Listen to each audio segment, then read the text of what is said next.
Hi, this is Jaya. In this video, we shall see the summary of The Novelist as Teacher by Chinua Achebe. Chinua Achebe, born on 16th November 1930 and died on 21st March 2013, was a Nigerian novelist, poet and critic. His famous works are Things Fall Apart, No Longer at Ease, Arrow of God. These three form an African trilogue, and A Man of the People, Anthills of the Savannah. Achebe is also referred as the father of African literature. And this essay was actually a talk which he delivered in the first Commonwealth Writers' Conference, which was held at Leeds in 1964. Here he says that he uses his pen to educate the people, that is, his writing. And he says all that is because of the responses he has received till now from the Nigerian readers, and that is what made him to subject himself to a self-scrutiny. And he says that no man is an island. Same way, it is the same thing for the writers.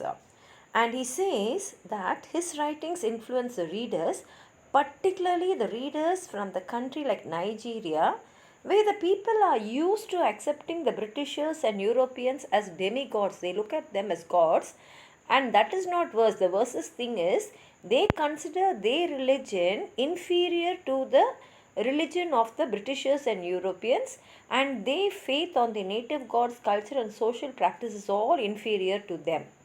And he realizes that as an African novelist, he has to be even as a teacher and has to educate about the native birth and prevent his people from becoming slavish imitators of the European culture.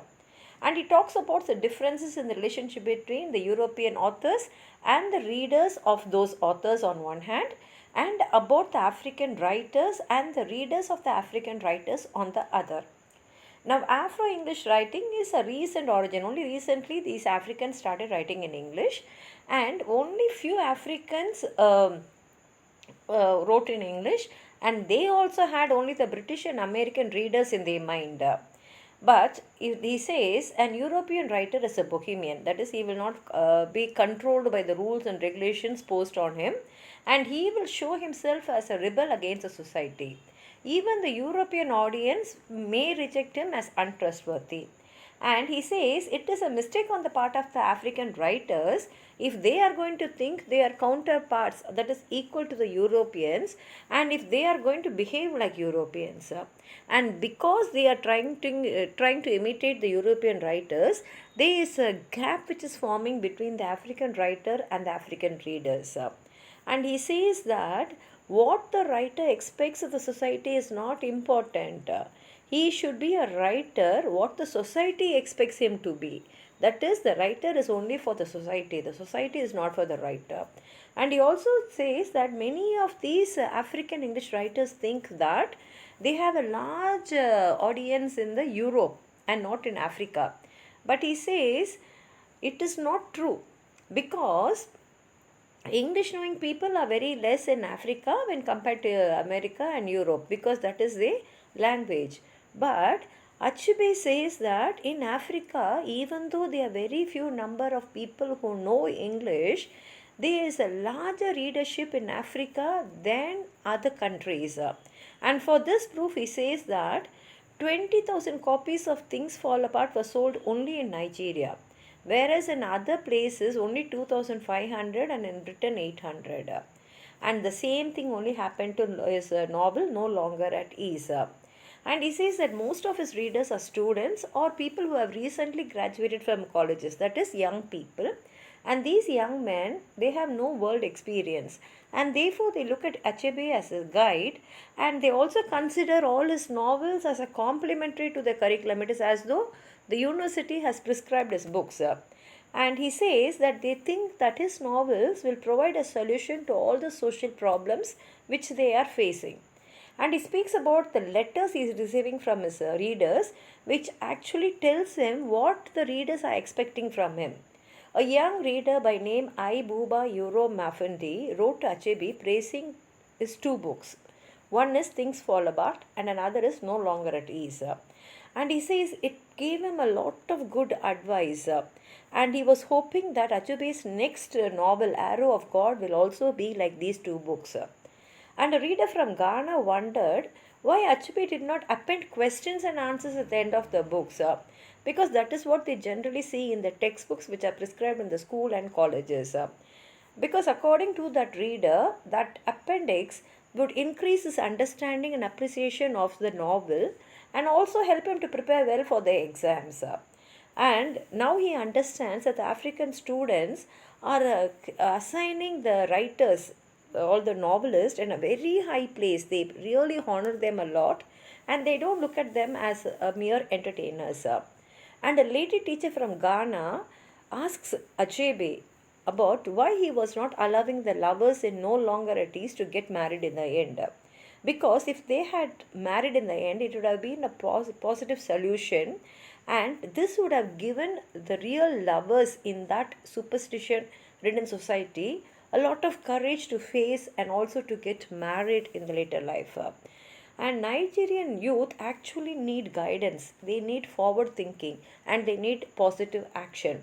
And this letter really affected Achebe and made him feel guilty because only after reading the letter he realized that he had missed a wonderful opportunity to educate the people of his community. He says the writers have all the rights, no one can tell them what to write and what not to write. But at the same time, he realized the writer's duty to the society. A writer has all his freedom, but at the same time, sometimes he has to compromise to really reach the readers and also show them the correct path. And therefore, he feels that at times it is okay. We can write what the society expects from you. And he also says that with the example of a Nigerian newspaper editor who really spoke about the industrial and technical impact of the West on Africa as soulless efficiency. And the knowledge dawned only when he realized that the needs and demands of the different societies are different at different places and different at different times. And therefore, you cannot set a uniform rule for a creative writer. You cannot tell a creative writer, this is what you have to write for all the time. Because what is needed for the society differs time to time. And what was valued high at one time may become ridiculous at another time. And for this, he talks about the English pop song, I aren't going to wash for a week. Gone wash for a week means I'm not going to take a bath for a week. And it points out to the rebellious attitude of the singer. This song was actually aimed on opposing the attitude of the previous generation of Christian converts who kept hygiene and cleanliness next only to God. They gave a lot of importance to hygiene and cleanliness. But the young men of today will take it as a blasphemy because bathing was actually equated with God's head. And Achebe is aware of the shortcomings and all the foibles of the African society. And he says that the worst sin which they have accepted is they are thinking that their race is inferior. The African blacks, right from the beginning of the whites' rule, accepted this lot of subjugation. That is, they accepted the whites as great and they are inferior to them. And in this, we need not think about who is to be blamed. It is better to see how to bring them out of this inferiority and make them back, like make them to feel that they are not inferior. The British rule over Nigeria had a bad impact on the native religion, tradition, culture, and it has shattered their faith in animism. Animism is a way you consider all the non-living things as having life, like you give respect to fire, water, wind and all that. That is animism. But now that faith has gone. In the 40s, the blacks became Christian converts, and to become this Christian converts, they had to give up their own culture and identity. They did this at the expense of their own culture and identity. And not only that, they themselves, the converts, started looking down upon their native songs, their native dances and native folklore, and they thought that all these were symbols of barbarism. And the result is they all had false pride on imitating the Europeans. And when a folk dance was performed at a school function, the elder generation of Christians felt greatly shocked on abandoning the usual maypole dance, which was considered refined. They thought maypole is refined than the traditional folk dance. And these converts also disapproved of the young Nigerians' desire to bring back the ancient folklore, because now he says the youngsters, they want to revive our past. And this snobbish attitude has also led to them to condemn the use of local handicrafts and pottery, because that showcases their tradition, but they prefer to have metal wares instead to carry water from the stream. And he says it's nearly 30 years before such an attitude change. And the recovery from the impact of the British rule is still underway. They have not come out of the British ruler. And the slavishness is still there among the people, because it is deep rooted in the minds of these generation, and also of a few of the younger. And Achebe's wife, who teaches English at a local school, once asked the children to write about harmattan. Harmattan is a term describing the dry winds during the African winter, particularly during December to February. And she was shocked when she saw a boy writing about the European winter, because this boy has never experienced European winter. But in his essay, he had written only about European winter. And when she asked him, he said that he feared that others would laugh at him if he wrote about harmattan, because according to him, even African weather was inferior. And he says all this is because of the colonial rule. This is a consequence of the colonial ruler. And this incident compelled Achebe to teach the youth the value of the native. And he says there is nothing shameful about the African weather. You can even write a poem about the palm tree. And he feels that his prime aim should be to help the society to regain its faith in itself and shake off all these inferiority and racial complexes. See, this is not something which is science which has to keep on advancing day by day, because that is entirely different. But they should know the value of the culture and nature. And he says that Britishers have actually not only ruled them, but they have also deeply wounded their soul. And he says his mission is successful because nowadays Nigerian youth are talking very proudly of African culture, about African personality, about African democracy, and about African progress through socialism. And negritude is a new word coined which describes the Africans' blacks' feelings and attitudes. And they are only a means to a higher end. And this enforced consciousness will disappear the moment they understand their identity and aspirations and become self-reliant. That is, they should be self-sufficiently reliant. And till that time, they have to keep on opposing this white racism. And this is what signifies that the Negroes are not more equal, and they are equal, but they are sometimes even better than the Europeans. Jean-Paul Sartre, the French philosopher who lived an unconventional life, called it anti-racist racism. And Negro racism is necessary till they defeat the white racism. Therefore, he says it is. Therefore, he feels it is the duty of the novelist to re-educate the society, restore the old values.